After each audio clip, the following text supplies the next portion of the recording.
Hello and welcome to the Vaults of Terra. My name is Ed and today we'll be returning to our Imperial Guard videos with a look at the Cadian Shock Troops regiments, who hail from the fortress world of Cadia. Located at the edge of the Eye of Terror, Cadia forms the first line of defence against Chaos incursions.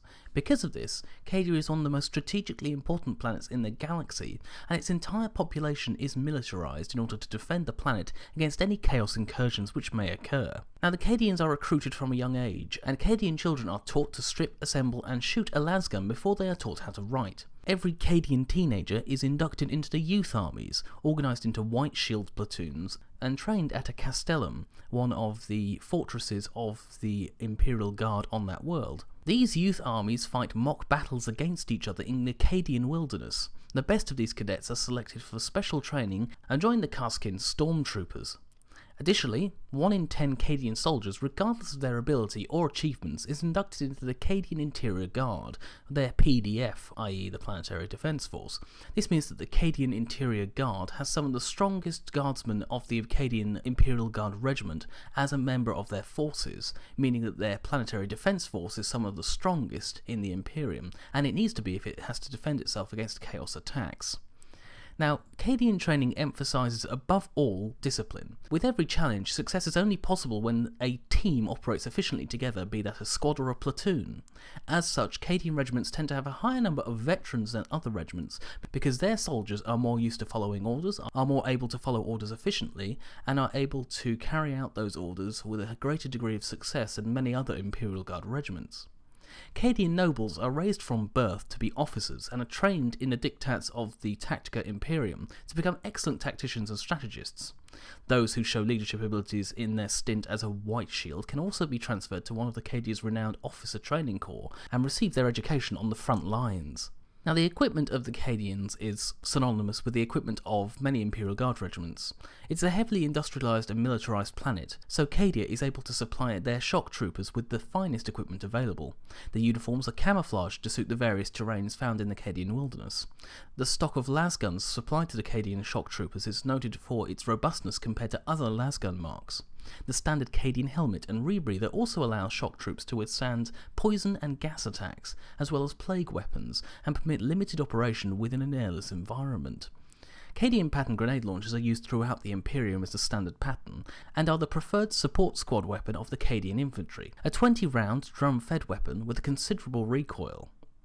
Now, the autocannon is also favoured by heavy weapons squads, as it is simple to operate and use and is also simple to repair and can be used in a multitude of environments. They have a well-developed core of vehicles, which I will not go through now, as the vehicle core is essentially similar to the vehicles I described in my Imperial Guard vehicles video. However, they do have a high number of Leman Russ battle tanks and are able to field some of the most elite Imperial Guard tank regiments in the Imperial Guard on their battlefields. Now, primary organisation of the Cadians is through the Cadian regiment known as a Shock Trooper Regiment, which is what I've been referring to throughout this video. It is a combined arms force which integrates a mixture of arms and equipment, from artillery to heavy armour, although other more dedicated types of regiments exist as well, including armoured, artillery, mechanised and reconnaissance regiments. Cadian regiments are organised around a core of companies, anywhere from 2 to 30 depending on a variety of factors when it was raised.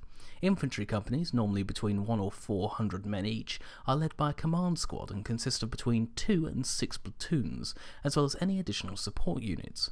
Each platoon will be led by its own command squad and consist of between 2 and 6 squads. Normal infantry squads are given a unique 3-digit identifier, while command squads use a 2-digit identifier with a central skull motif. Special veteran or Kaskin squads use a 3-digit number beginning with 1 or 2 zeros.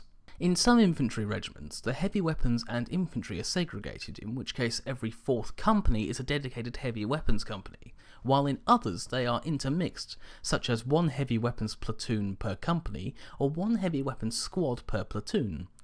Armoured companies are typically composed of 3 squadrons of 3 vehicles and a command vehicle. Super heavy tank companies are comprised of 4 vehicles, however the size of each unit is not fixed in place and can change drastically in times of war, a necessity inherent in a flexible command structure. In addition to normal headquarters staff, the regiments can include other non-combat support units such as logistics, medical and signals companies. So that's everything I wanted to mention on the Cadians in this video. Now, it's quite a short video and some people may question why that is, but if you look back at my previous Imperial Guard videos, much of the information I gave there is based on the Cadian regiments and their makeup, because the Cadians are the model Imperial Guard regiment which most other Imperial Guard regiments in the Imperium strive to follow.